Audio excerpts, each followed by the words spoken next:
What really happened with your host, Mike Rivero. The history the government hopes you never learn. Here is your host, Michael Rivero. Welcome to our show today. It is Wednesday, May 12th, 2021, middle of the weekday, hump day, starting that long, slow glide down to Pow on a Friday, and whatever else insanity is in store for the rest of this week. We have a lot to talk about today. It's been a very busy news day. There's a lot going on. Mike is in our control room, twiddling the dials and keeping us out of trouble. And we're going to do news until we run out of news, and then we're going to open up the phone lines for your comments, questions, observations, and opinions. So let's get right on into it. First of all, a little bit of good news. Liz Cheney is out.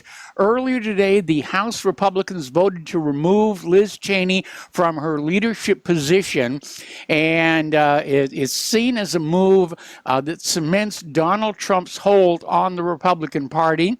And Liz Cheney made a few choice words on her way from being the number 3 GOP representative in the House to being just an ordinary GOP representative, vowing to never allow Donald Trump anywhere near the Oval Office again. And so the venom was definitely out. Donald Trump responded saying that she's a bitter, horrible human being, and he was celebrating the ousting of Liz Cheney. He says he looks forward to watching her as a paid contributor on CNN. So he's got a very low opinion of her there. Now, Joe Biden hosted Kevin McCarthy and other congressional leaders to discuss areas of mutual agreement immediately after Liz Cheney was removed from her leadership position over her refusal to support Donald Trump's claims that the November election was not exactly on the up and up. Another story, this one is coming out of Madness Hub. More than 100 Republicans will sign a letter tomorrow declaring that if the Republican Party does not break with former President Donald Trump, they will form a third party and just go on out and do their own thing. They're saying the GOP is broken. It's time for a resistance. And it is amazing the animosity that has been built against Donald Trump, even among Republicans, and you kind of have to wonder what's really going on with that. Story coming out of Business Insider and a couple of other places. More than 120 retired generals and admirals wrote to Joe Biden suggesting he was not legitimately elected. And on top of that, they're questioning his mental health. Well, my goodness, they're right on top of things here. The group calls themselves Flag Officers for America, and the letter questioned the 2020 election results and Joe Biden's physical and mental well-being.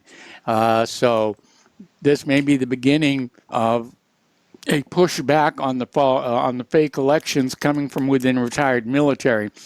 Now, over in Antrim County, Michigan, and by the way, I'm going to preface this by saying that the Secretary of State of Michigan just this afternoon released a statement that experts have confirmed that everything was on the up and up in Antrim County.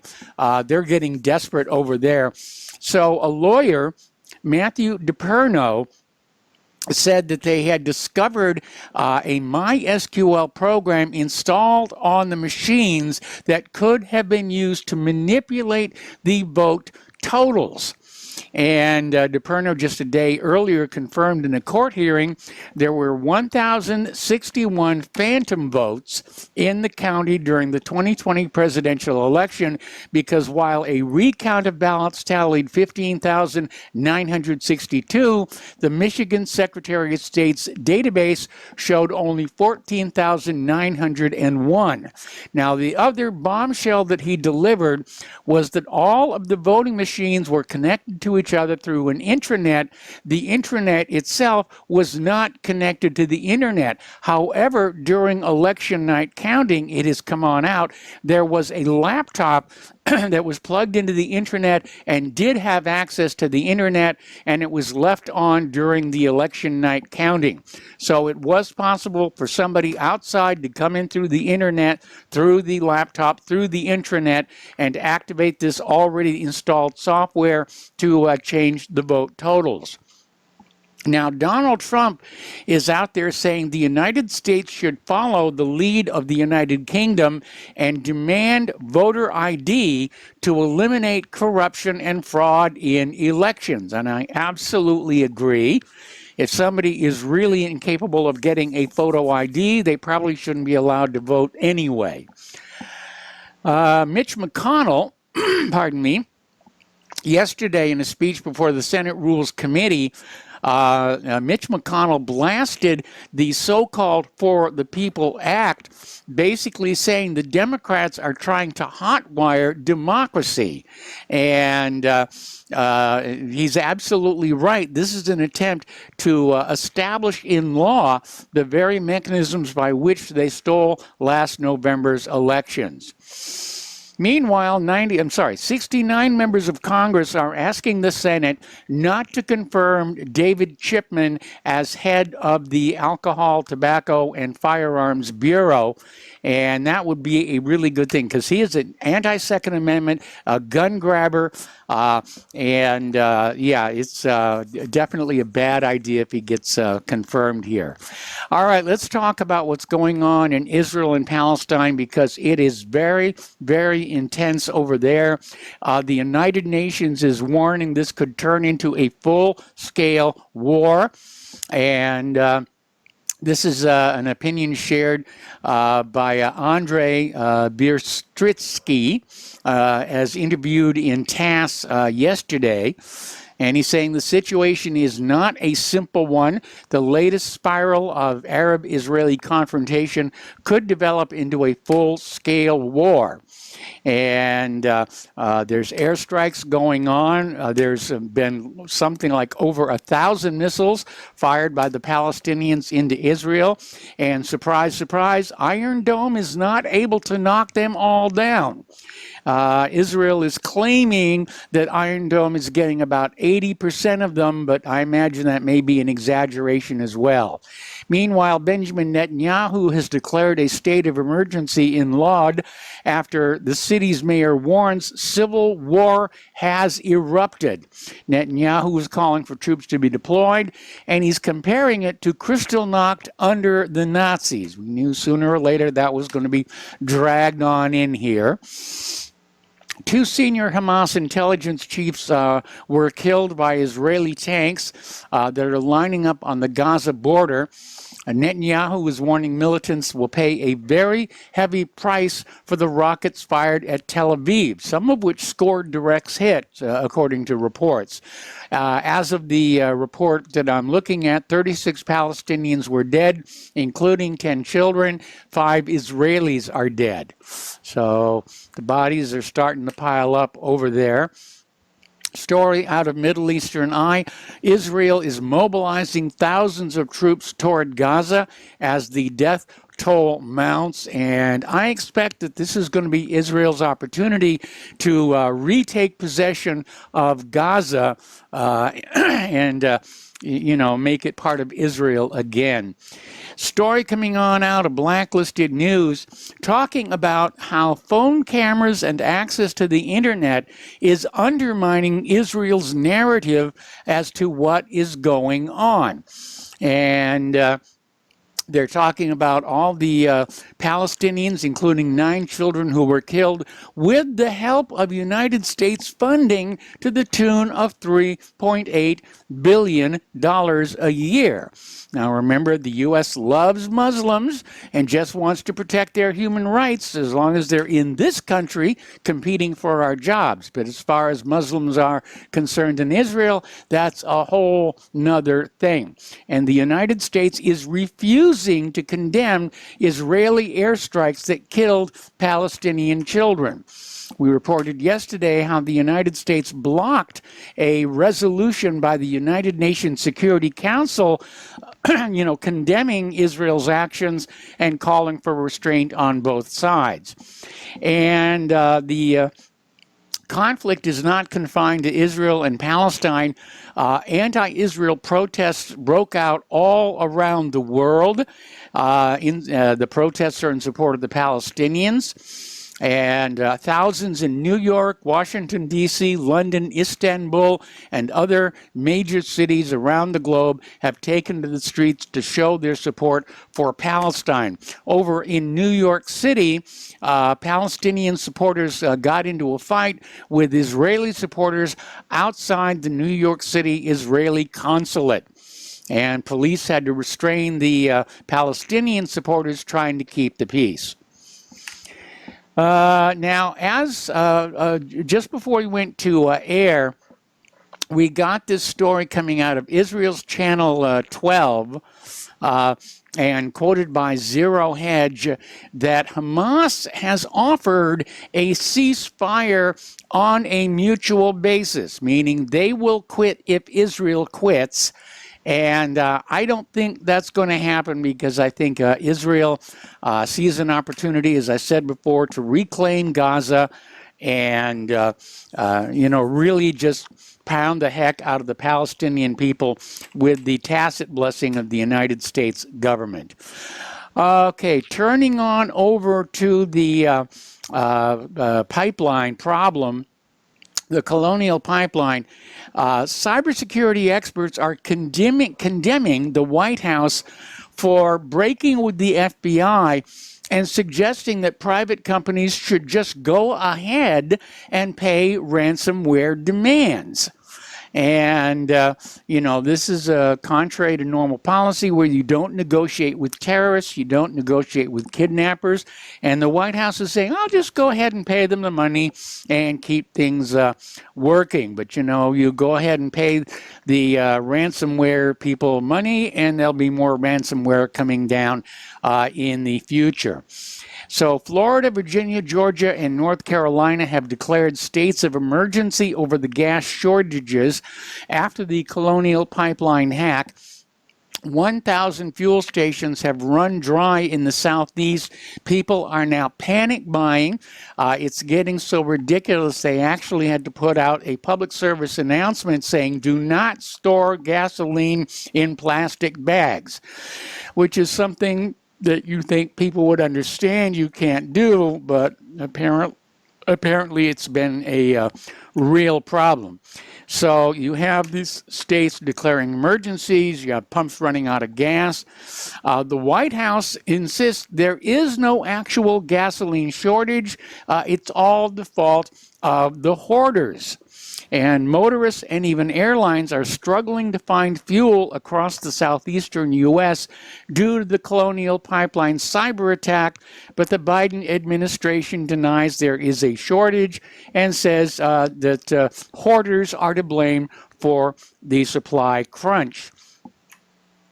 And gasoline panic buying is sweeping across the U.S. Prices are soaring. Panic buying has sent U.S. gasoline prices to nearly a 7-year high. Some gas stations are putting rationing in place, saying that you can only buy $50 worth of gas per stop. This has prompted literally fistfights at the pumps for people wanting to make sure their cars are topped off. And so it's getting ugly out there. I mean, fears of a gas shortage are leading to an actual gas shortage. Now, here's a story. This is coming on out from Tethasta.com saying the gas pipeline is reportedly still days away from reopening as the gas stations are running dry. And this is followed up by another article from Station Gossip saying, why is it taking so long to reopen the Colonial Pipeline? Well, part of it is the sheer volume of gas in the pipeline. It's not like you can turn it on and off like your kitchen faucet. It has to be brought up to speed slowly. And so they're working on it. They've got 1 of 4 lines running under manual control right now. Getting into corporate media, over at CNN, their ratings are in a free fall. The network has lost 2/3 of their audience. Over at the National Basketball Association, their ratings are in the gutter.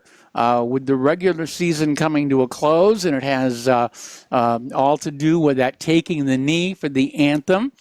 And according to Sports Business Journal, NBA games broadcast on ESPN, ABC, and TNT averaged only 1.4 million viewers. That is a staggering 13% decline from last season, which was already seeing the numbers slipping in a huge way. People go to movies and sporting events to be entertained, not to be lectured at about woke philosophy. Over at Ellen DeGeneres, her show is coming to an end after 19 seasons. The ratings have plummeted, in part due to allegations of her bullying and a toxic work environment on set. And Ellen is expected to make the announcement soon that she has had enough and that she is done. So goodbye, Ellen. We'll see you later. All right, let's talk about COVID-19. And the fear-mongering is still going on. This is coming out of Daily Mail in Great Britain. Could the spread of the Indian variant jeopardize the plans to ease the lockdown? See, there are people who still think locking us all down is a really good idea. They just need to convince us that there's a reasonable reason for us to do so, and the new Indian variant may be it. That strain is now dominant in 4 areas where cases have soared by up to 93% in a week, as Minister warns tiered restrictions are still on the cards amid rise of hotspots in the north. So they're pushing back for lockdowns and social distancing and masks and the rest of it. Over in Norway, their health agency is recommending a ban on the AstraZeneca coronavirus vaccine due to the high number of blood clots that appear to be linked to that vaccine. Down in Australia, a woman has died from blood clots days after getting the AstraZeneca vaccine. And all of this feeds into this next article that came out of LifeSite News. And we've been telling you this for a long time. Big Pharma does not want healthy people. It wants customers, especially repeat customers. And, it should be obvious at this point that the global medical establishment, what I like to call the medical industrial complex, not only rejects but detests that the human body is a temple of the Holy Spirit. And the pressure being put on every man, woman, and now child to get the COVID vaccine is an all-out assault on our humanity, and the fact that left to ourselves, we generally can deal with these disease conditions that come along. Story coming on out, actually it's a YouTube video where members of the GOP are drafting a new bill that will fire Dr. Anthony Fauci and launch a criminal investigation into just what part the United States had in funding the Wuhan virology laboratory from which COVID-19 is thought to have escaped.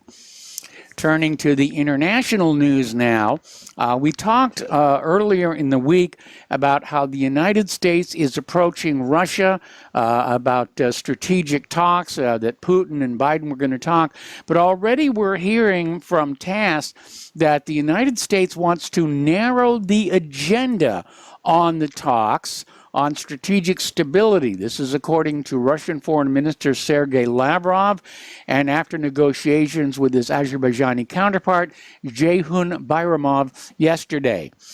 So they're already pulling back on that deal as well. Over in Ukraine, and this is a little alarming that they're saying this kind of thing, the Ukrainian president does not rule out a new world war in the conflict with Russia. We have to take a break for commercials, and we'll be right back. Welcome back to our show here. We're talking about the international news. Now, Lockheed Martin has announced they are removing some of their contractors working on the maintenance of F-16 fighter jets at an Iraqi military base out of security concerns. This is Balad Air Base, which is north of Baghdad. It's been a target of frequent rocket attacks that U.S. officials believe are carried out by the usual Iranian-backed militia. They don't really know, but Iran is always going to make a convenient fall guy. So Lockheed is pulling their contractors out. They have not responded to any request for a comment on the situation. Now, over in Iran, they're rejecting claims by the Pentagon of harassment in the Strait of Hormuz.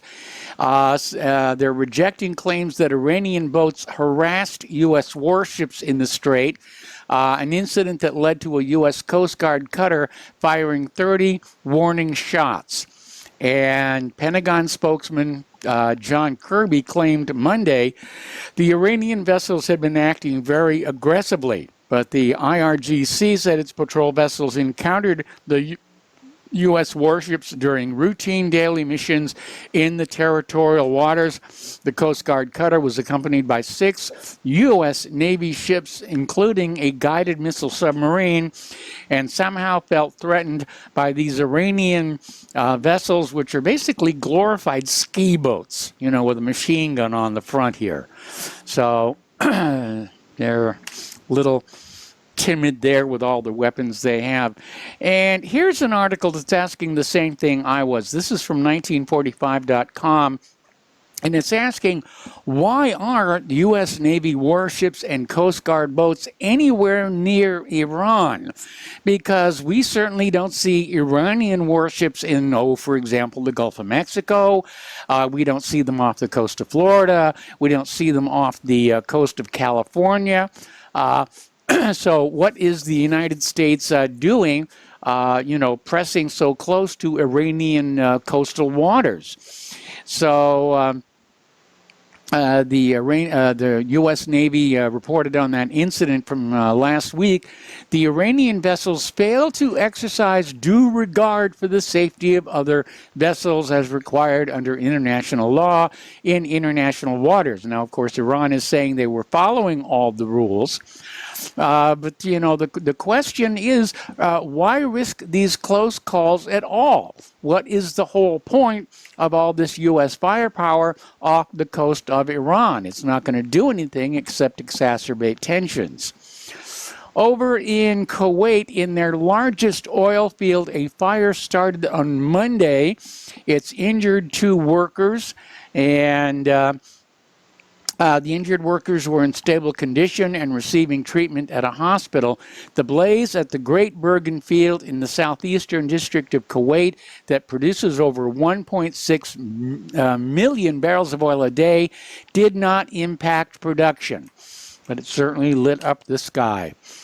Over in France, Marine Le Pen is warning Macron of the dangers of civil war if he doesn't handle the Islamist problem. Now, this is the same thing that all of these French generals were warning about, and which led to them being, shamed and so how dare you say that.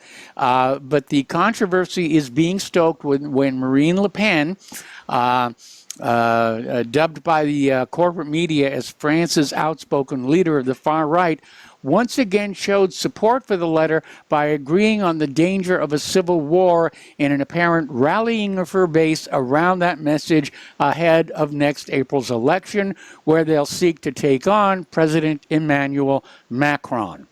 And the polls have them running neck and neck right now. Over in Norway, a nuclear-powered American submarine, Virginia-class, has docked at a civilian port, sparking concerns among protesters who say the deployment could turn the city into a bomb target in the event of a war. The USS New Mexico submarine arrived in Tonsnes Municipal Harbor on Monday.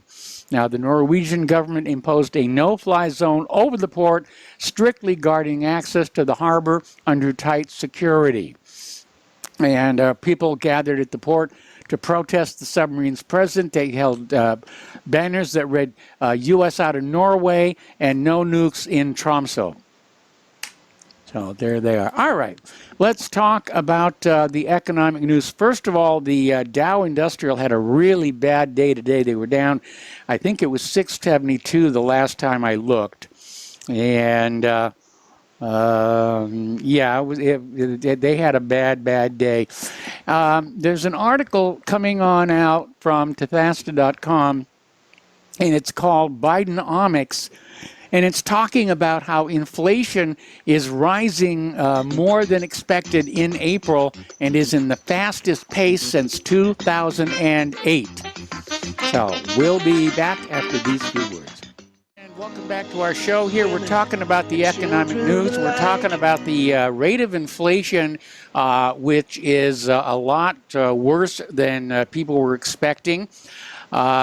And inflation in April accelerated at its fastest pace in more than 12 years.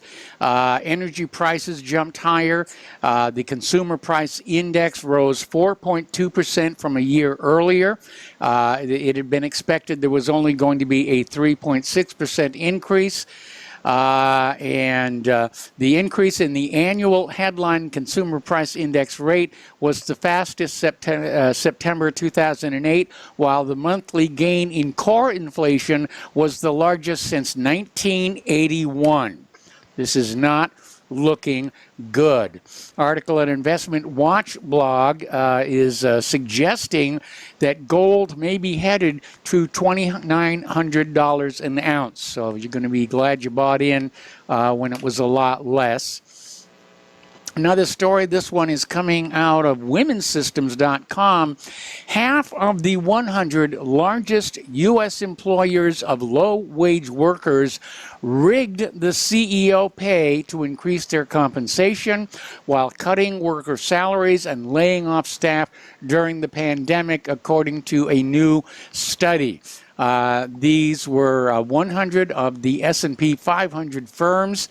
They had the lowest median worker wages, and 51 of them bent their own rules in 2020 to pump up executive paychecks. So greed is running rampant. Now, Joe Biden and the Democrats are out there talking about taxing the rich, and that always sounds really good, especially to the poor and middle class who are feeling they're taxed too much. But the problem with that is the wealthy have the means to move. And as Biden and the Democrats go on the war path to tax the richest Americans, hedge fund managers are starting to expand their operation into Puerto Rico, opening the possibility of relocating to the island to obtain huge tax breaks.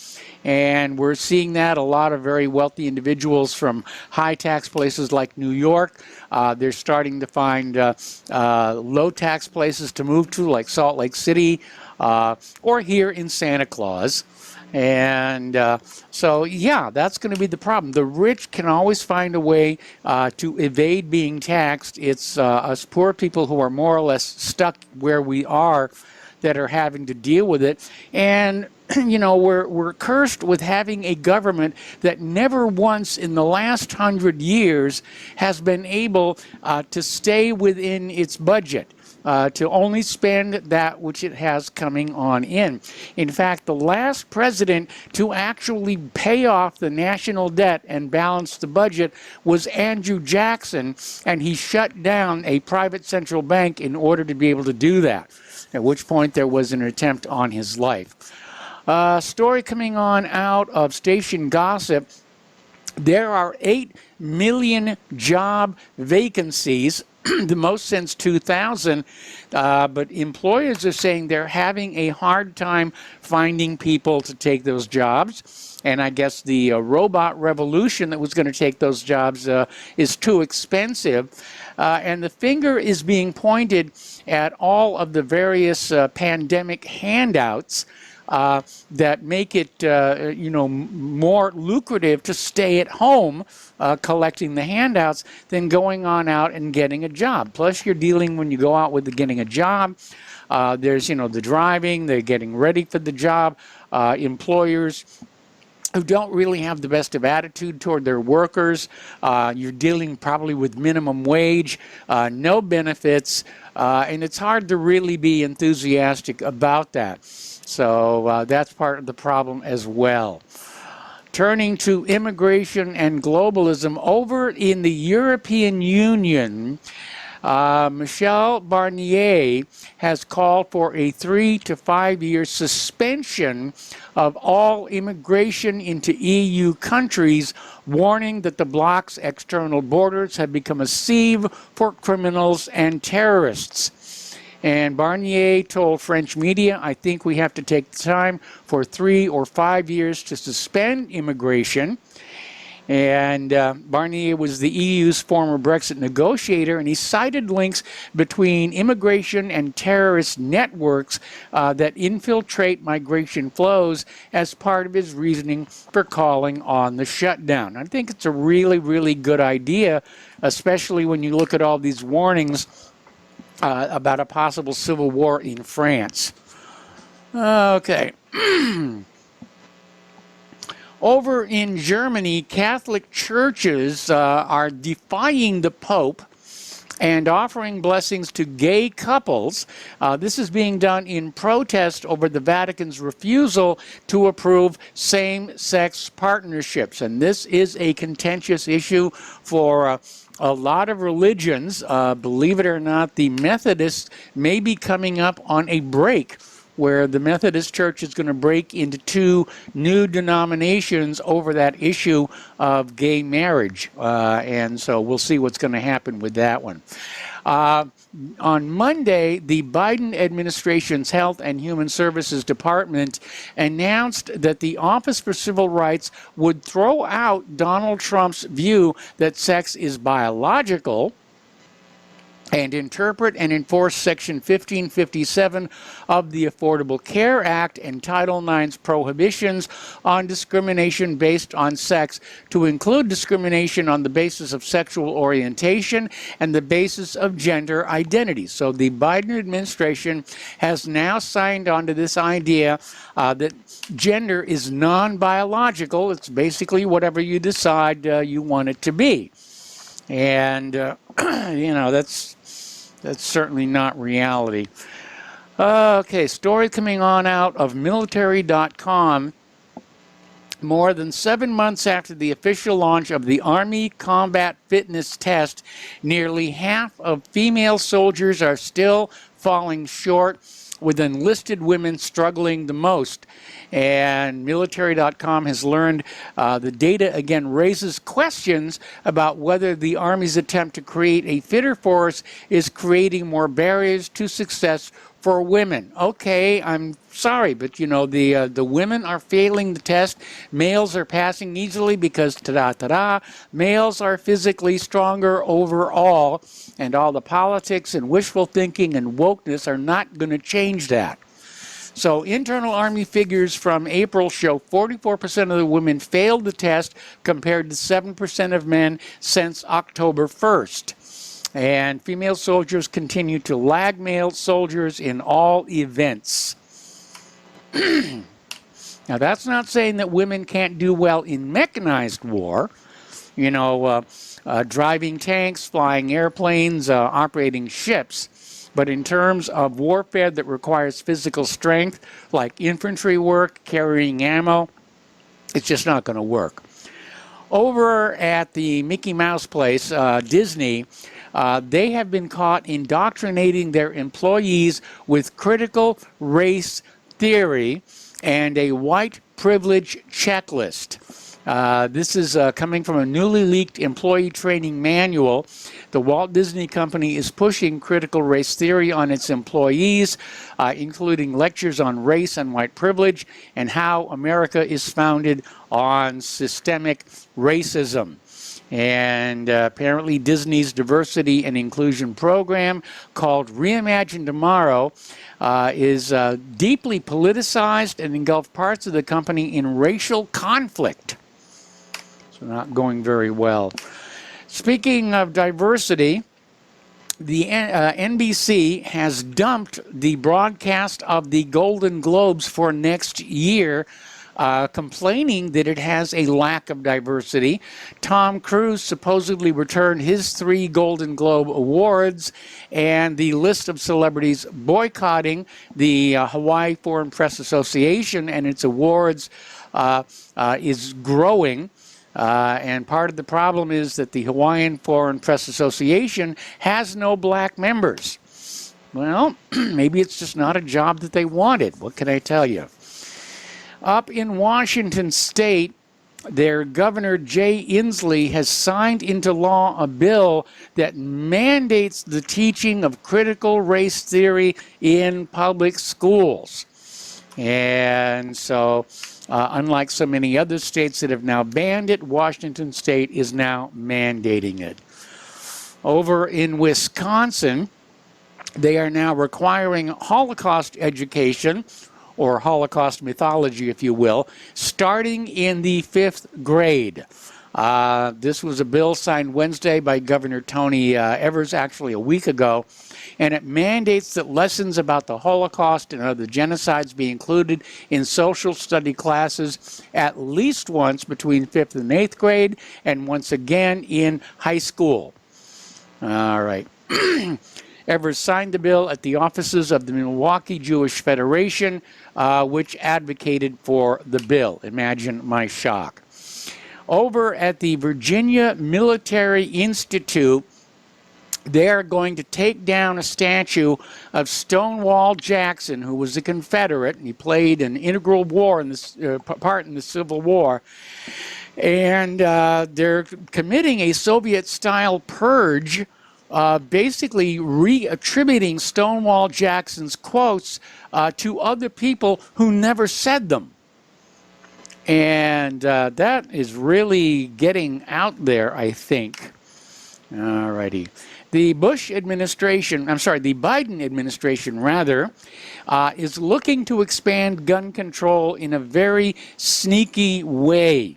And they're basically looking at the Bureau of Alcohol, Tobacco, Firearms, and Explosives to update the legal definition of firearm in an effort to crack down on so-called ghost guns. The proposed rule seeks to redefine frame or receiver and classify more firearm kits as complete firearms, making them subject to more regulation and oversight. It also seeks to legally define terms such as complete muffler or silencer device, as well as privately made firearms. So they're coming for the guns here. Over in Arizona, Governor Doug Ducey has signed into law a bill that designates gun stores as essential businesses, allowing them to remain open during an emergency. And this will protect gun stores, manufacturers, and trade associations from lawsuits. The new law, Senate Bill 1382, introduced by Republican Senator Wendy Rogers, applies to any store selling guns or ammunition or their components and mirrors federal law that was passed on a bipartisan basis. Okay, little bit of good news here. And I guess they must have been listening to Newt Gingrich the other day. China has sentenced 2 computer hackers to death. The sentence was imposed on the brothers Hao Jinglong and Hao Jingwen, who hacked their way into a state-owned bank and transferred money into secret accounts. One of the brothers was a bank accountant. And the judge in Zhejiang, Jiangsu province, said the hacking was a new form of crime and should not be treated lightly. I am absolutely in agreement. The total sum the hackers obtained was 260,000 renminbi, which is roughly 21,000 British pounds, a large sum by Chinese standards. The sentence is considered unusually severe, but the judge said this is out there to send a warning to deter the growth of computer crime. And China is showing increased concern about loopholes in its computer systems, which are being exploited both by political dissidents and for financial fraud. And I got to tell you, I don't have a problem with this. Considering how much damage cyber criminals are causing to our nation, I think stricter punishment for those that we can actually track down is definitely called for. I mean, especially after this colonial pipeline shut down and all the harm it has caused. By the way, somebody actually sent me a video from Twitter of somebody filling up a plastic shopping bag with gasoline. You know, and I mean, that's one of the stupidest things that you can do. I remember when there was a gas shortage many years ago, and there was this story about how somebody set up a 50-gallon drum in their home and put gasoline in there, and of course the inevitable happened. A spark hit it, and their house burned down. Alrighty. Pennsylvania State University, in the spirit of woke, has passed a resolution calling for an end to male-specific terms like freshman and senior. And they want to remove underclassmen and upperclassmen. They're being retired in the name of inclusivity, and I wonder what they're planning on replacing them with. Here in Indiana, the town of Mooresville has declared itself officially a sanctuary for both the First and Second Amendments, good for the citizens of Mooresville. A lot of good stuff happening here in Indiana. Free speech campaigners are welcoming Boris Johnson's war on woke after the Prime Minister reveals that the cancel culture victims denied platforms by universities can now seek compensation in the courts. And this is to protect freedom of speech, and it's designed to end the so-called no platforming or deplatforming of speakers and academics on university campuses. And I think it's about time. I think it's really very, very good idea. Getting into ClimateGate here, there's a study coming on out of Germany showing that added CO2 to the atmosphere has led to 14% more vegetation over the past 100 years. Carbon dioxide, far from being the toxic pollutant it was declared to be by the U.S. government, is essential for plant growth. And the more CO2 is in the atmosphere, the more plants will grow, and the more CO2 they will then suck out of the air.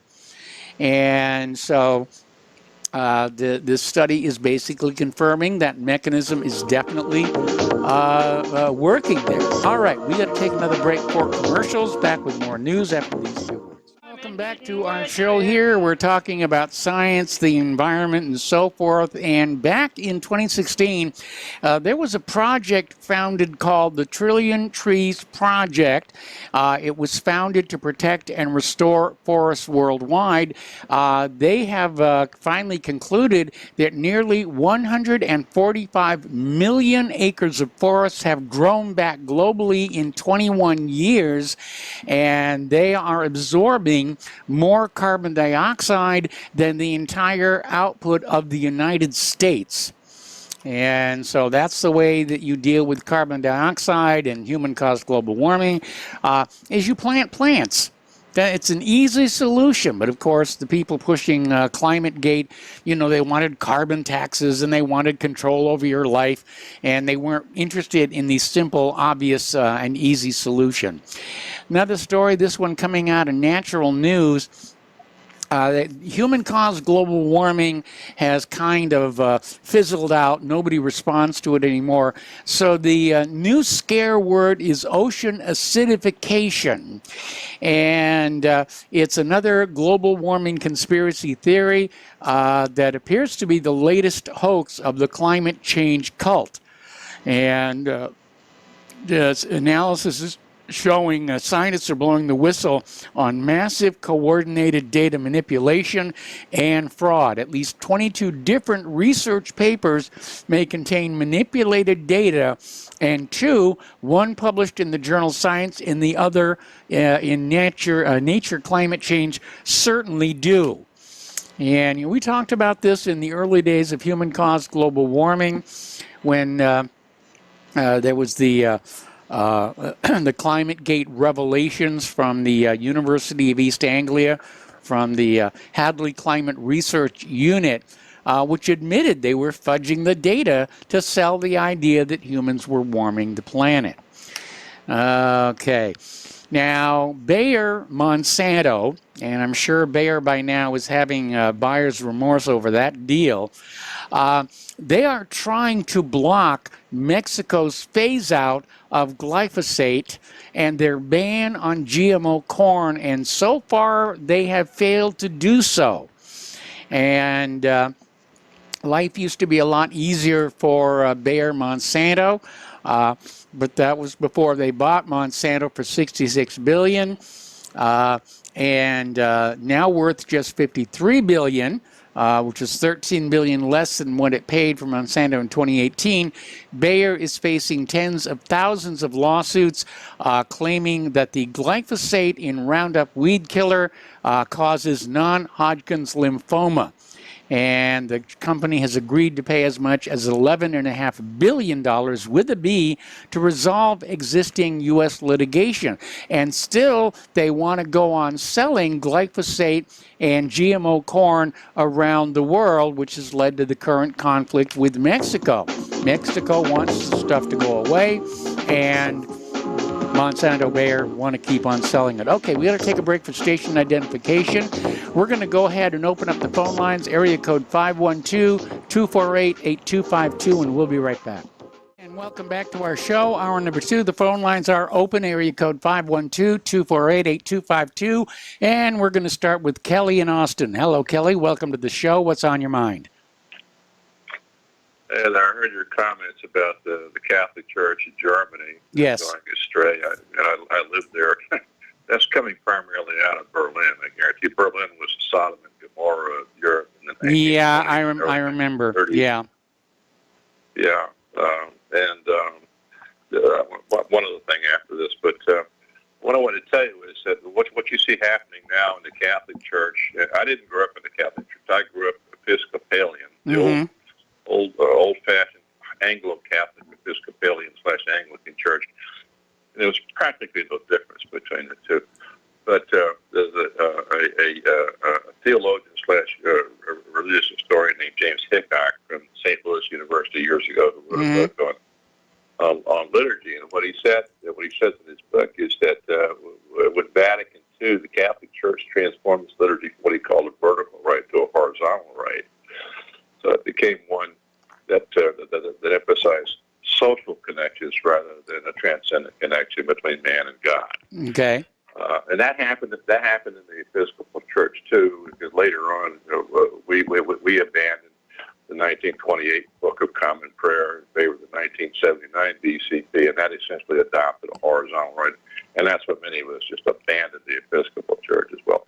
And it's at that point when you see a lot of people becoming disgruntled with their churches, the Catholic Church and the Episcopal Church, and people moving on to other churches as well, because those churches became more concerned about social justice and social welfare than the things that kept the churches, made the churches what they were over long periods of time. Now, I'm a staunch scientist, and I grew up again Episcopalian. I still quote from the 1920 Book of Common Prayer very affectionately, and but it really bothered me to see the church like that abandon much of what made it what it was. and the Catholic Church as well. And so what I see now in both of those churches with the obsession with homosexual rights and whatever else doesn't surprise me, because that's a direct result of what Hickok said was a transition from this vertical right to a horizontal right. Back then, when they began to say sometime during the Catholic liturgy and then in the Episcopal liturgy after that, you turn to the neighbor, the guy next to you, and you grant him a sign of peace. That wasn't in the rubrics of the Mass. That was something that somebody just imposed. Anyway, so that's my comment here. The other thing I want to tell you was your comment about CO2 and plant growth. Yes. Yes, plant growth is directly related to CO2 in the atmosphere, and I'm not surprised to hear that plant growth has accelerated with the increase in CO2. And with that, you have increased production of oxygen and the stabilization of oxygen in the atmosphere. And that's something that should be of great concern to many of these people who are concerned about global welfare and life around the globe. We are now at 21% oxygen, 12% oxygen. And if they succeed in driving it down much below that, what will happen is, and I've told you this before, you will stress systems, plant systems and animal systems around the globe. Yes. And you will see mass extinctions because of that. So they should be striving to make sure that we don't do things to drive down the production of oxygen by driving down CO2 in the atmosphere. Again, CO2 is plant food. And we need to have stable growth of plants, land plants, marine plants around the world, in order to make sure that life on Earth, as we know it, is sustained. Yes. And if we lose that CO2 and we lose, and you get down to there's a point, I guess about 140 ppm, atmospheric ppm. That's when you can no longer sustain oxygen production, because photosynthesis is very difficult to maintain. And without photosynthesis, again, you're not producing enough oxygen in the atmosphere to sustain and you're not life, producing food. Marine life as we know it. You're not producing food plants. That's exactly right. That's exactly right. And so these idiots, these politicians like John Kerry, running around talking about trying to eliminate the production of carbon. Well, so you want to make sure that there's a real mass extinction around the globe. Mm-hmm. This is what you get when you put people like John Kerry, people who have no background in science, people like Al Gore, who had one science course in his entire life in college. And he just barely passed that one. Yeah, he did. He barely passed that one. And you have this Ocasio-Cortez moron and others who are just they're reading things that they don't really understand. They don't understand science. Period. They don't understand the scientific method. They don't understand chemistry, atmospheric chemistry, gas chemistry, and they're out there before the public making pronouncements as though they know what they're talking about. And you have millions of people out there who have no background in science who are fooled by that, and so they think, well, he really sounds like he knows what he's talking about. We have to follow him. Fine, like lemmings over a cliff. Yes. Good. So if you follow John Kerry and that moron Ocasio-Cortez, what's going to happen is that you're really going to trigger a mass extinction around the globe. I mean, a mass extinction, long term. Okay, I've said what I had to say. Thanks, Mike. All right, thanks for the call. We're going to switch over to Joe in Nome, Alaska. Hello, Joe. Welcome to the show. What's on your mind today? That last caller, why do you let people go on and lecture you like that, and you just sit there going, Listen. Why? Because he's making sense. Oh, no, his premise was wrong from the beginning, okay? Look, ocean acidification does not result from global warming. It is the other way around. The oceans get heated up and release their carbon dioxide into the atmosphere. Mm-hmm. Russian ice cores have proved this, that the oceans heat up before the carbon dioxide. Yeah, when you open, Yeah, but Al Gore had it reversed in his presentation in his mockumentary, An Inconvenient Truth. Well, so the whole point about planting trees and all this baloney is, look, the anthropogenic component, you can just throw it in the trash. Yes. Okay? Yes. It has no effect. The Earth's climate is dictated by its orbit, and yes, I agree. whatever. Okay. You heard about the latest from Iceland, 1,000-foot high geyser out of a new vent or what have you call it, and tourism is off the charts. Oh, yeah. Look, hey, well, how long does it take for that solar storm that NASA was predicting to get to Earth? About a week.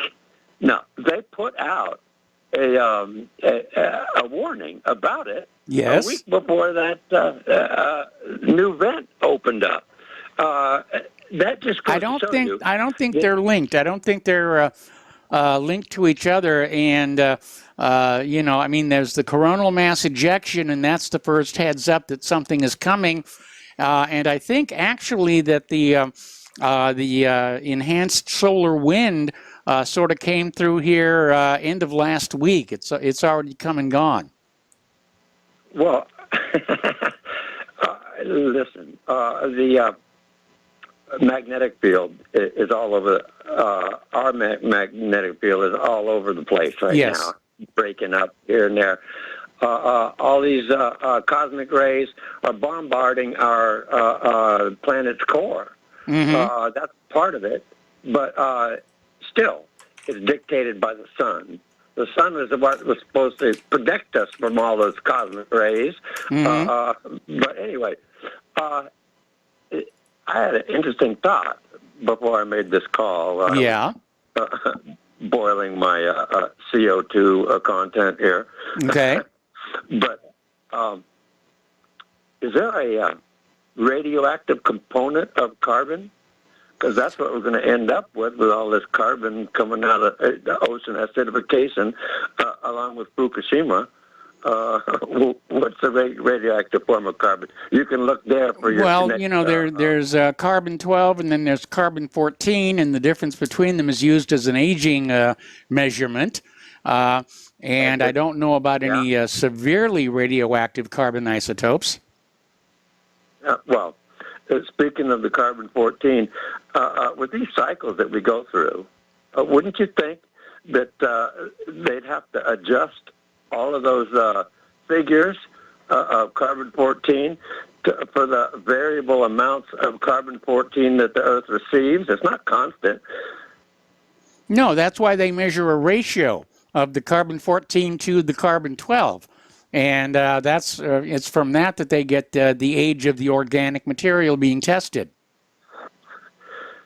But if there's more carbon-14 being created during episodes like we have going right now, which is a fact, well, then that would throw the timing off.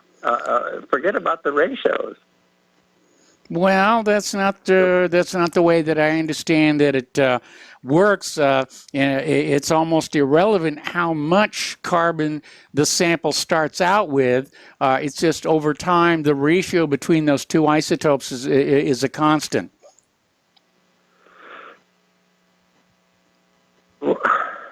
Okay? No, it wouldn't be. You got two different sources. No, you don't.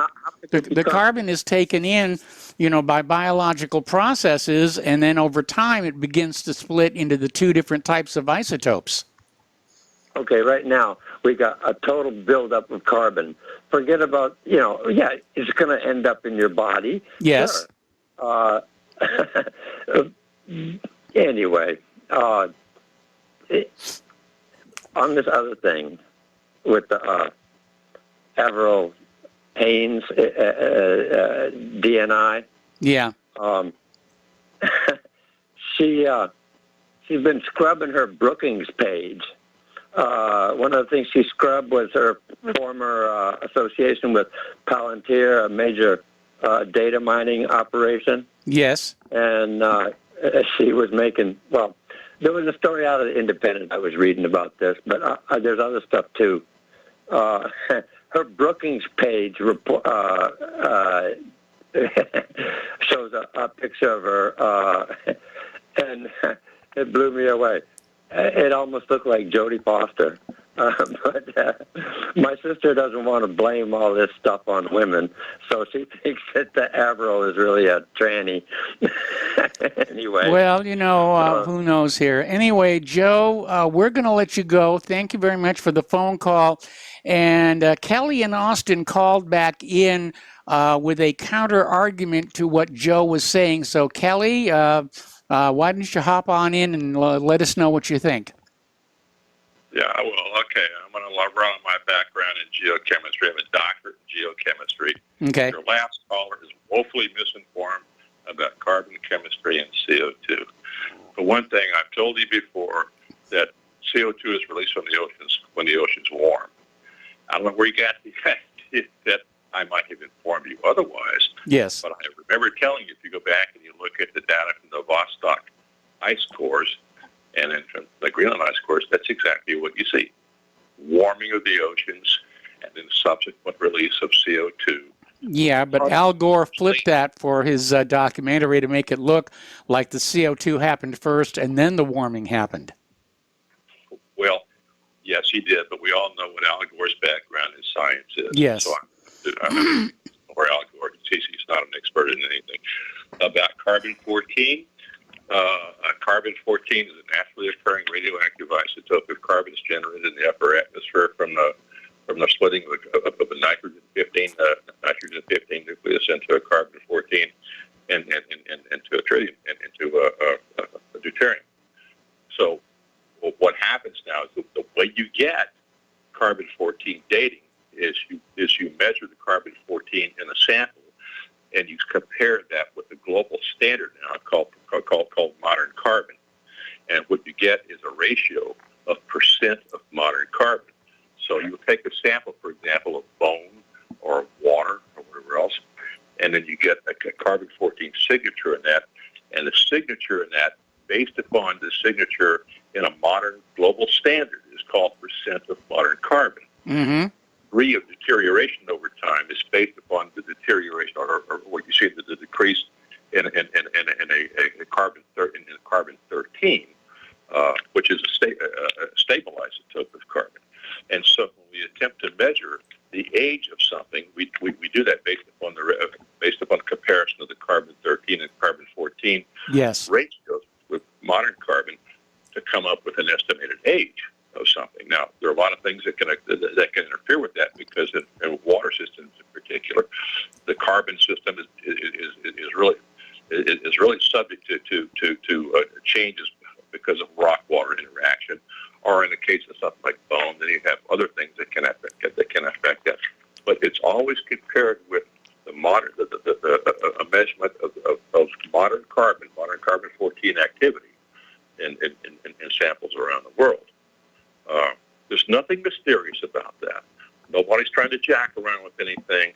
It's well-established science. It goes back more than 70 years, and it's something that it's done millions of times around the world, and it's repeatable.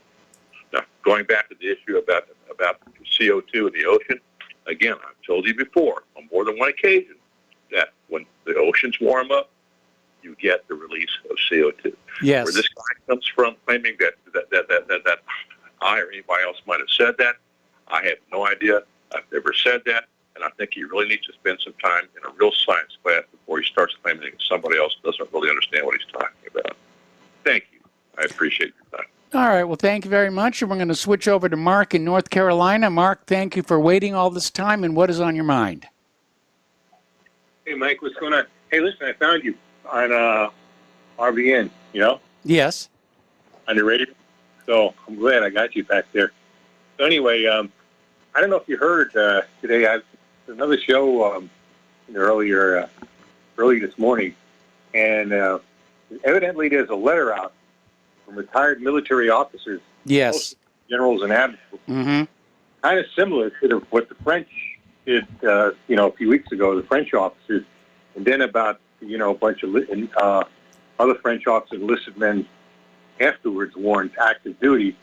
So far, these are retired officers, pretty much, warning this government, it's got to get its act together. It's not doing right. It's not doing right by the people. Not doing right for the Constitution or for this country. Yes. Now, I wonder, we're going to, if like France, we're going to get active duty officers and soldiers, enlisted men also. We very well might. And what's important about this letter that came on out, because we did talk about it earlier in the program, it also casts doubt on the honesty of the November 2020 election, and it calls into question Joe Biden's mental acuity. Yes, you're right. I remember that part from the letter earlier. I didn't know you discussed it. Yeah, we did. Because not hearing about it too much on any of the news. This, to me, is it's kind of a veiled warning. Get your act together or else. Now, I think that or else should have come into playing already. I think the military owes it as patriots. They're supposed to be patriots, supposed to want to defend this country from domestic and foreign enemies. But we've got domestic enemies that are taking hold of this country. And I think they should have already acted. I mean, the damage this scumbag is doing to, I'm talking about Biden and his cohort doing to this country is almost Okay, Mark, I'm going to have to put you on hold. Don't hang up. I'm going to come right back to you after these words from our sponsors. Welcome back to our show here. And again, a quick reminder that Republic Broadcasting Network needs your continuing support so that we can go on doing what we've been doing all these years, which is keeping the American people fully informed so that they can make good choices. Once again, the postal address where you can send a check, money order, or if you prefer anonymity cash, is Republic Broadcasting Network, 2251 Double Creek Drive, number 302, Round Rock, Texas, 78664. The phone number where you can make a credit or debit card donation is 800-724-2719, extension 3. And a reminder that if you send in a donation of $100, you will get your choice of an RBN coffee mug or an official RBN t-shirt. So send along your t-shirt size and a return address. I understand we're running short on those t-shirts, so if you want one, you better move quickly on that. And if you send in a donation of $115 or more, you will get both the cup and the t-shirt. And don't forget the front sight firearms deal, because that is a really, really sweet deal. Okay, we're going to go back to the phones. We're talking with Mark in North Carolina, and you were talking about his fraudulency, Joe Biden. Yeah, see what's happening now with these pipelines. I don't believe for a minute this is a Russian or any other kind of a hack from the outside. I think no, this is just more, Russia bashing, any excuse they can do. Yeah. The false flag. The CIA or somebody related to the CIA, contractors related to the CIA, hackers, did this to us. And this is terrible. I mean, this is causing people a lot of hardship. Yes. I saw the line backed up, say, must have been for like a half a mile. All right. Fortunately, I was smart enough to fill up my car yesterday. So it's terrible. It's disgusting, Mike. They can't keep on getting away with this. The military needs to take action. The only way, the quickest way to relieve this country of this burden now would be for the military to get. It could probably avoid a civil war. It would be able to, especially announce that, let's say gave us 6 months to have another election. And then I'm not even talking about putting Trump back in. I blame Trump for a lot of the problems we have. He was a disappointment as a president. I'm not going to argue with you about that. And this whole COVID stuff is pretty much, he went along with it. He got the lockdown. He went along with the emergency provision. He didn't even lift it right up to the last minute, he kept it in place. He kept Fauci, the man who needs to go to Gitmo to be waterboarded. Now we know that Fauci was. I didn't know whether it was a biological weapon or not, but now more and more I'm realizing this was a biological weapon of some kind. And I don't necessarily think China was all behind it as much as the Fauci and his cohorts, who actually the germ started out in the University of North Carolina, of all places, and somehow made its way to Wuhan, China. So, I mean, to the Wuhan lab. So there's something suspicious about that, obviously. And Trump kept this clown in there all this time. He had a guy like, what was the other guy's name? Sampson, I think his last name was. Yeah.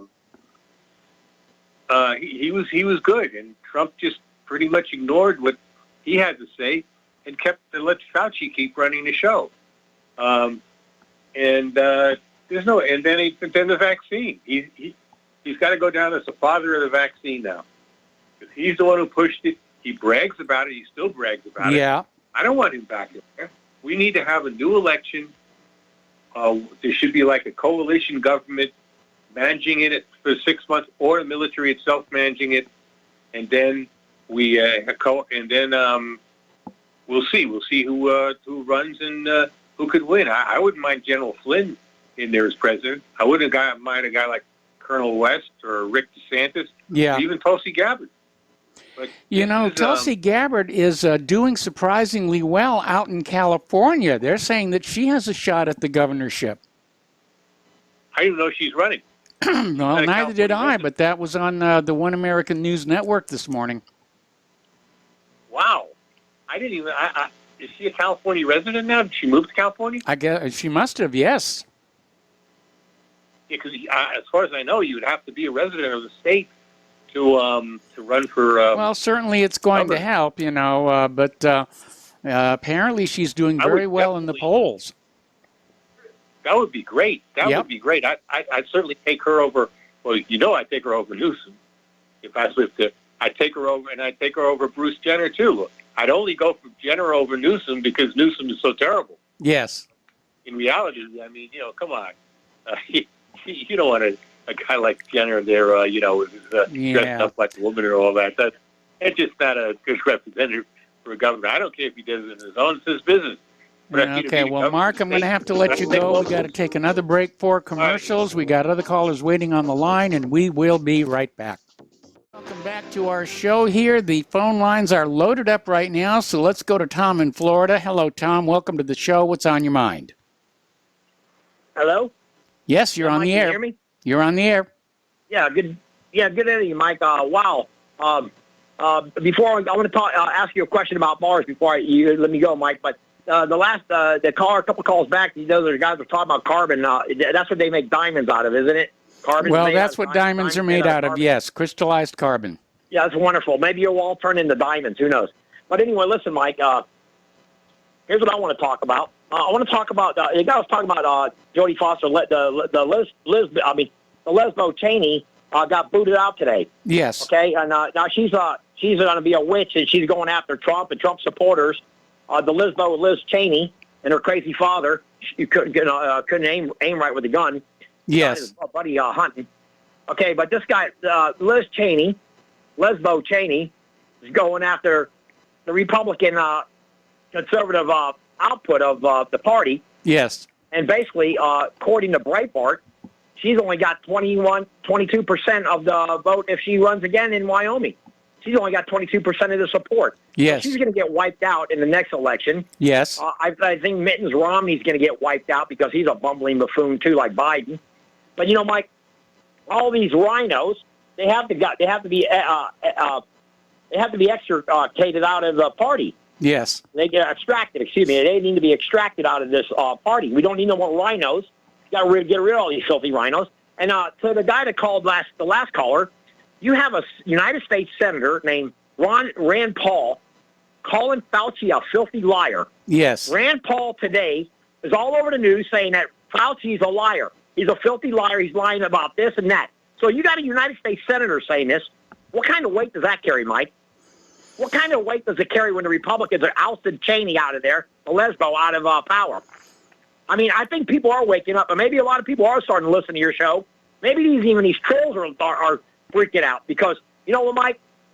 In the end, we're going to win this thing. And, you know, you're talking about Andrew Jackson, Mike. Yes. You know, the course of history would have been really changed. And even, you listen to this, William Tecumseh Sherman would have pussied out on the battlefield if you'd have had came up against Jackson. He even said it. If you look at the archival papers of Sherman, William Tecumseh Sherman said the best general on the battlefield was Jackson. And if Yes. you would have met them, if they would have met on the battlefield, I believe that the South would have pulled it out. Of course, that was God's intervention, so that didn't happen. We never got to see that battle between the North and the South with those two, with even Ulysses S. Grant against Jackson. We didn't get to see that battle. Unfortunately, that didn't happen for the South. So they lost. But I believe if Jackson would have been on that battlefield as leading his troops, it would have been a whole different historical event. I don't honestly believe that. Even Tecumseh Sherman said that. So that was out of General William Tecumseh Sherman. I don't think he would have ran down to land and started burning down the South if Jackson would have survived. However, Mike, that was history, and that's just the way it is. Here's what I want to go back to now, Mike, too.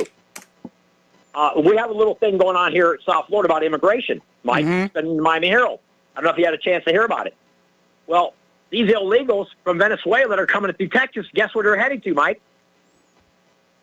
They're heading right here to South Florida, Mike. Yeah, I'm not surprised. Saying, what's going on? And yeah, Mike, they're coming through the Texas border. They already got like 500 of them, and a lot of them are trying to get into the Florida. Ron DeSantis knows this, the governor. Yes. So I think he's trying to stop it right there seal it off right on I-10 there, going into, Tallahassee. Of course, he's up, 10 goes right through Tallahassee. So DeSantis, the governor, and the leadership in Florida knows that these Venezuelans are sneaking into Texas, and they're trying to be bussed over here. And if Biden's going to allow that to happen, DeSantis is saying, no, you're not bringing them here. They came here illegally. No coming here. And another thing, Mike, this lady who's going to take over for Cheney, Stefanik. Yes. I want everybody on your show to call her like I did, and I want them to bring up Title 8, Mike. Yep. Title 8 has got to be addressed right now with every one of you Republicans and these dirty Democrats, these mayors, these commissioners, these governors. I want Title 8 brought out. I want every one of your callers and to start slamming these Congress people. You're going to start enforcing the Title 8 of the Constitution. Right, Mike? Well, Title 8 is part of the U.S. Code. It's not technically part of the Constitution. But yes, you're right. Title 8 should have been enforced all along. Yes, and I want it enforced, Mike, and that's what this new Republican Party better start thinking about right this minute. Oh, and by the way, Mike, we are having gas lines because of the problem they had with the hacking. So there's a bunch of gas lines here in South Florida. I couldn't believe all these cars lined up for blocks. It's unbelievable. It's unreal what's going on now all of a sudden. And wait till the price goes up to $5-6 and something goes, oh, by the way, Mike, Israel. All these schmucks that voted for Biden, they said they shot off 700 rockets in Israel to the Palestinians. Yep. I mean, what the news network is saying. All these rockets are landing in Israel. Okay, whatever. Anyway, now, Mike, here's what I'll ask you about Mars in a second. But another thing I want to bring up too, Mike. Right now, McCarthy has a great shot now, according to all these, even CNN's even saying Democrats could lose the House in a year and a half. Okay. Yes. What is bumbling Biden going to do once that House is going back in Republican control? That bumbling buffoon is going to resign sooner than you think. And that Kamala Harris is going to take over, Mike. She is going to take over. And that's what this whole thing's about. And Zog is running the whole show. This is a Zog show. And, Mike, also, it's being reported that Bill Gates was on the Lolita Express with Epstein, and that's why his wife left him. And he was having all these parties. He likes to watch young girls in bathing suits and bikinis and stuff. Okay, well, that's cool. Well, yeah, I was just going to say, I like certainly watching from afar, but Claire's not going to divorce me because of that.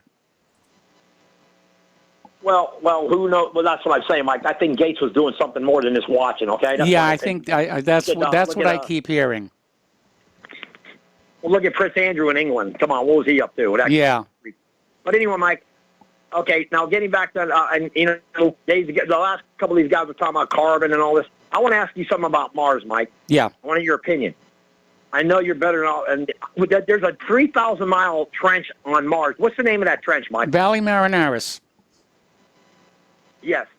Exactly. I saw it, right. I can't remember the name. Now, they were talking, if they could drop in carbon monoxide machines down in the basin, and I believe that thing's, 4 miles deep, Mike? Yeah, something like that. It's a big crack. I mean, it makes the Grand Canyon, look kind of tiny. Baby. It looks like a pimple. No, the Grand Canyon, they say, compared to this thing, looks like a pimple. Yep. Because this thing's over 3,000 miles long. And they had this guy on that said if they were to drop like 150 of these machines they have, I guess NASA's working on them, they could actually make carbon monoxide go up into the atmosphere of Mars and make it start raining. So if they would flood that canyon for 3,000 miles, and there's moisture in there, there's life all over Mars, Mike. I mean, I think the life. Well, I don't think they're talking about carbon monoxide, which is highly toxic. They're maybe talking about carbon dioxide. I mean, there's already a lot of carbon dioxide on Mars. Those polar caps are mostly dry ice.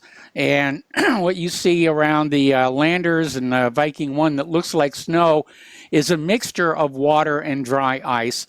But I think the idea is if they could thicken up the atmosphere, that yes, they could start a humidity cycle going. They are convinced now that there is a considerable amount of water on Mars, but it's below ground level. Yeah. They were saying they could seed it. They would be able to seed it, Mike.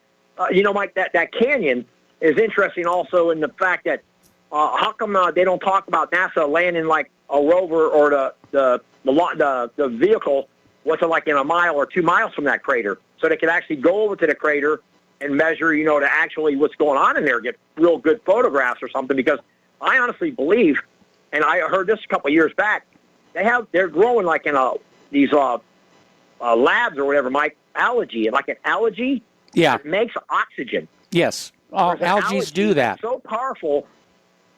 Yeah, but I believe the Israelis are working on that, where the algae that makes like you got a couple calls way back talking about oxygen. Well, I believe if you have this right algae and you were to see that whole canyon maybe for 3,000 miles, you might have some more pure oxygen on Mars better than here.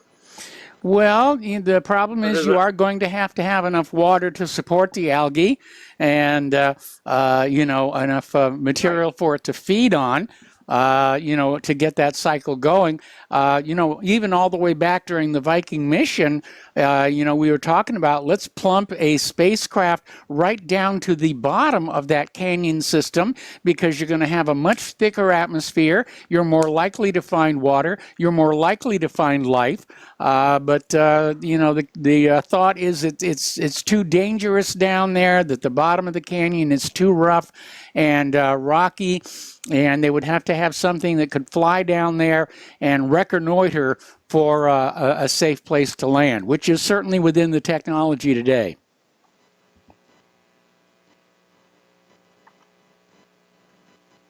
Hello? Okay, I guess we lost Tom. So let's switch over to Kelly. No, we already did Kelly. Let's go to Peter in Los Angeles. Hello, Peter. Welcome to the show. What's on your mind?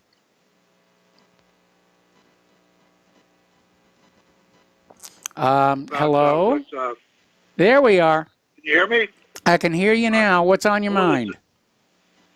I wanted to talk about, I think Mark talked about it earlier, about the military intervening in politics. And, yes. I talked about something earlier in the week about nobody being allowed the executive order that Biden had about Russia, where you can't advocate for them, even in a newspaper, for instance. Certainly within the military, whatever. Which means that we're on a collision path for war. Mm-hmm. You can't have a contrary position then. In order to make that fly, they have to purge the officer corps, and they're purging it. And I would tell you that the one institution, we have the CIA that has a director. Yes. That's a chosen person. Our whole government is just permeated with them. But we still had a military that the rank and file and the majority of the officer corps throughout the services were basically white.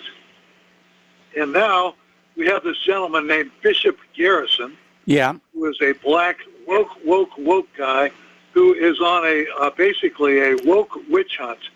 And his charter is to expose and expel all the MAGA and anybody who might have a political opinion dissenting from Joe Biden and the Democrats, and frankly from the Jews as well. Yes. It's the last institution that will not be basically controlled by us that has real import. And that will be, and we're going to be losing that to this like a woke commissar, like the Soviet Union had during the Second World War. Yeah. And that's what's going on. Of course, the hell with the defense of the country. Mm-hmm. The hell with the people who've invested their careers and lives and have done nothing wrong, except have what until recently was a completely acceptable political opinion. But all that is gone. Yeah. That's my comment today. But it's gone. No longer will be able to be militarily effective. But that's the way it's going to be. And we're talking about a civil war. Well, we won't win anything. We want to win a war, a civil war. No, everybody loses in these things here. And, I know the idea of a military takeover is scary. But on the other hand, all of the military people I have ever known are strict constitutionalists. So I'm not 100% opposed to the idea. Anyway, Peter, we're going to let you go.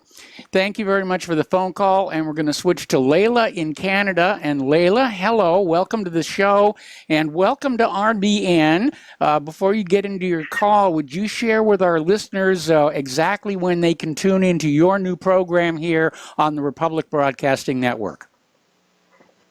Thank you, Michael. Yes, John Stadtmiller has very graciously allowed me to try out a show. It'll start on Sunday night, 9 Central. Thanks to Steve Elkins, who's been so generous with his intelligence and his generosity with his talent. I've arrived at one title for the show that he recommended, among others, and that is A Call to Patriots. So that'll be Sunday night is the first one. It'll start off very badly. I don't have the equipment I need. Okay. But we just wanted to get started ASAP. Thank you for that opportunity. And also, I'd like to thank Kelly for his phone calls. I find him extremely informative, and I think it's unfair to describe him as lecturing because he's very respectful in the way he talks to you. Yes. And on the subject of Israel, let's remember that Israel is in the midst of its 5th election in 2 years. This eruption of violence could be a distraction, but the other side also has to recognize its limitations and to constantly incite or respond to incitements by Israel, whoever is doing it, endangers the world in general. And let's not blame the Jews who are amongst us, who are civilians. Mm-hmm. Let's not let one more issue add to the toxic hostilities that already have dampened the spirit of America. So, again, thank you, John Stadtmiller. Thank you, Steve. And thank you, Michael Rivero. You're the role model I'm going to have in mind that I will try desperately to emulate. I didn't appreciate how difficult your task is until I put myself in a position of just trying to plan a 1-hour show. So thank you to all, and I'm so privileged. I feel privileged to be invited into the RBM community. I'll let you go. Hopefully there are other callers who can talk now. Well, there are other callers, and again, welcome aboard and good luck. And that's Sunday night at 9 p.m. Central Time, correct? Yes. Okay, all right. We're going to switch over to Joe in Nome. He called back in, and apparently he has a comment for Kelly. Joe, take it away. Ouch, my balls. No, hey, Kelly in Austin, I'm running on a generator up here, and I stepped out for a minute to turn the generator off. You know, it makes a lot of noise. I didn't want to interrupt. Okay. Joe, I'm going to have to put you on hold. We got to take a break for commercials. Don't hang up. Keep the generator running, and we'll be right back. Welcome back to our show here. We're talking with Joe in Nome, who called back on in, and I guess you have a comment about Kelly? Well, yeah, I wanted to apologize. Like I said, I wanted to turn off the generator, and so I missed a lot of what he was saying. But apparently, we're pretty much in agreement. And to Layla, congratulations. I'm glad to hear it. I'll be sure to tune in. And at the Tom, we can't even control, our own climate. What makes you think we're going to be able to do much about Mars?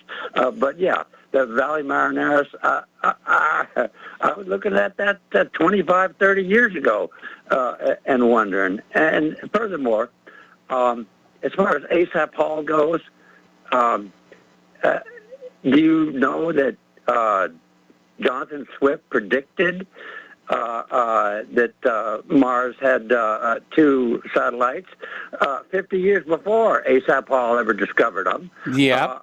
He even the moons of Barsoom. No, they didn't talk about Barsoom and Gulliver's Travels.